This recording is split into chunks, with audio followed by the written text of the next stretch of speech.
भारत निर्वाचन आयोग और निर्वाचन विभाग राजस्थान जयपुर के द्वारा जारी दिशा निर्देशों के अंतर्गत ईआरओ हनुमानगढ़, संगरिया, नौहर, भादरा और पीलीभंगा के स्तर से मतदाता सूची का अंतिम प्रकाशन कर दिया गया है। इसी की कड़ी में राजनीतिक दलों के साथ जिला निर्वाचन अधिकारी हनुमानगढ़ के द्वारा एक बैठक रखकर मतदाता सूचियों से संबंधित और पोलिंग स्टेशन से संबंधित व अन्य निर्वाचन विभाग के जो आदेशों की पालना आने वाले दिनों में करवाई जानी है उसके संबंध में बैठक रखकर मतदाताओं को और राजनीतिक दलों को खास रूप से जागरूक करने के लिए बैठक का आयोजन किया गया। इस बैठक के बाद जिला निर्वाचन अधिकारी हनुमानगढ़ के द्वारा क्या कहा गया वह भी आपको सुनाते हैं, सुनिए।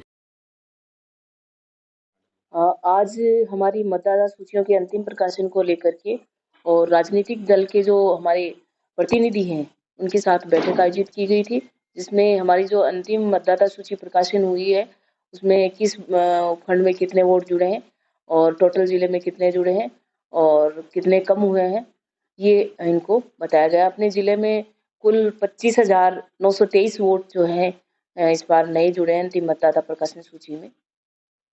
और राजनीतिक पॉलिटिकल पार्टियों की तरफ से कोई सुझाव आया हो? पॉलिटिकल पार्टियों की तरफ से एक सुझाव ये आया है कि जो हमें जो सीडी दी जाती है वो फ़ोटो युक्त दी जाए, तो इसके लिए इनका जो सुझाव है हम इलेक्शन कमीशन को भेजेंगे।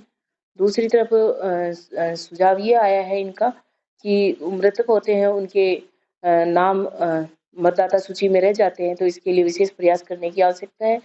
तो इस संबंध में इनसे बात की गई है और इनके जो भी नाम है वो मतदाता सूची में है उनको यदि उनकी जानकारी में आता है तो हमें भिजवाने के लिए कहा गया ताकि हम उसमें आगामी कार्रवाई कटवाने की करवा सकें। मैडम, एक पार्टियों की तरफ से बीएलए नियुक्त किए जाते हैं, इसकी तरफ पार्टियों का रुझान नहीं है, आपकी तरफ से क्या आगे प्रयास रहेंगे? हमारे ये प्रयास है कि हमने सभी पार्टियों से अनुरोध किया है कि आप अपना जो बीएलए है वो नियुक्त करें और जितने आपके नियुक्त हैं उतनों के नाम हमें भिजवाएं ताकि हमें जब मतदाता सूचियों में नाम जोड़ने के फॉर्म भरने के इस तरह के कार्यक्रम आयोजित करते हैं तो दिक्कत नहीं आती है, कोऑर्डिनेशन अच्छा रहता है। इस बैठक के बाद पॉलिटिकल पार्टियों के पदाधिकारियों का बैठक के संबंध में और पार्टी के स्तर से क्या आगे रणनीति रहेगी उसके संबंध में जानकारी मीडिया को दी गई है। आइए सुनाते हैं उनका इस मौके पर क्या कहना है। आज चुनाव शाखा के अंदर एडीएम साहब की अध्यक्षता में मीटिंग हुई थी जिसमें सभी राजनीतिक दलों को बुलाया गया था। उन्होंने हमें बताया कि पहले जैसे जो वोट बनती थी तो उसका क्या होता था कि 1 तारीख को वोट लिस्ट जारी हो जाती थी, उसके बाद फिर अगले साल ही 1 जनवरी को वोट लिस्ट जारी होती थी, लेकिन अब साल के अंदर 4 बार वोट लिस्ट जारी होगी। तो इससे क्या है, नई वोट बनने के लिए सुविधा होगी। एक जो जब चुनाव होने हैं उससे पहले तक अगर कोई 18 साल का नहीं है लेकिन वो आज फार्म भर सकता है, जब वो 18 साल का हो जाएगा उस वक्त उसकी वोट बन जाएगी। तो इस संदर्भ में आज मीटिंग रखी थी। अपने हनुमानगढ़ के अंदर 3296 नए वोट और जुड़े हैं और मैं समझता हूँ कि इससे जो भी चुनाव आयोग अपना काम कर रहा है वो पहले से काफ़ी बेहतर कर रहा है और सभी इससे जो आम नए वोटर हैं वो नए वोटर और जुड़ेंगे और सभी को सुविधा होगी, क्योंकि आजकल ऑनलाइन सुविधा हो गई है वोट जोड़ने की। आप घर बैठे भी वोट जोड़ सकते हैं, ऐसा भी सिस्टम है। तो मैं समझता हूं कि इससे आम जन को जो सुविधा हुई है वो इसका लाभ उठाएंगे। आज अभी चुनाव आयोग की मीटिंग हुई थी एडीएम साहब की अध्यक्षता में, जिसने चुनाव की नई प्रक्रिया के बारे में वो जो कहा गया उसके साथ में हमने एक सुझाव दिया है।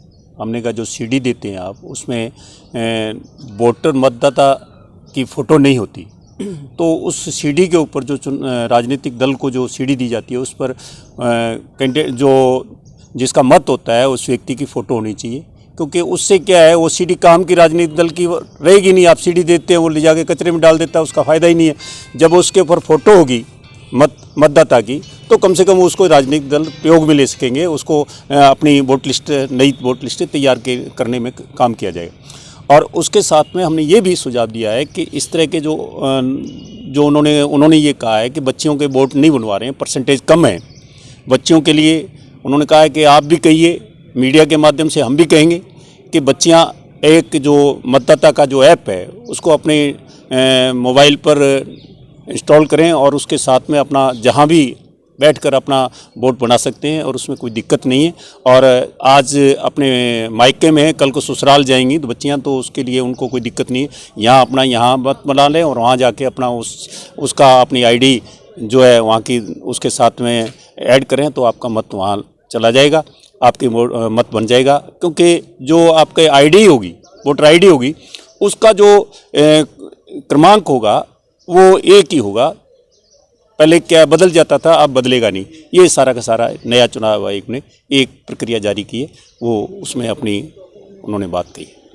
हालांकि भारत निर्वाचन आयोग और निर्वाचन विभाग राजस्थान जयपुर के स्तर से सभी जिला निर्वाचन अधिकारियों और ईआरओ को यह निर्देश भी प्रदान किए हुए हैं कि मतदाता सूची को बेहतर ढंग से तैयार करवाया जाए, उसमें त्रुटियां कम हों और आम मतदाता का नाम किसी का भी मतदाता सूची से जुड़ने से वंचित न रहे। इसीलिए स्वीप के माध्यम से भी प्रचार प्रसार का कार्यक्रम हनुमानगढ़ जिले के अंदर भी चल रहा है और कोशिश जिला निर्वाचन अधिकारी और ईआरओ की यही रहती है कि ज़्यादा से ज़्यादा मतदाताओं का नाम जोड़ा जाए, शुद्धिकरण किया जाए और कोई भी मतदाता वंचित नहीं रहे।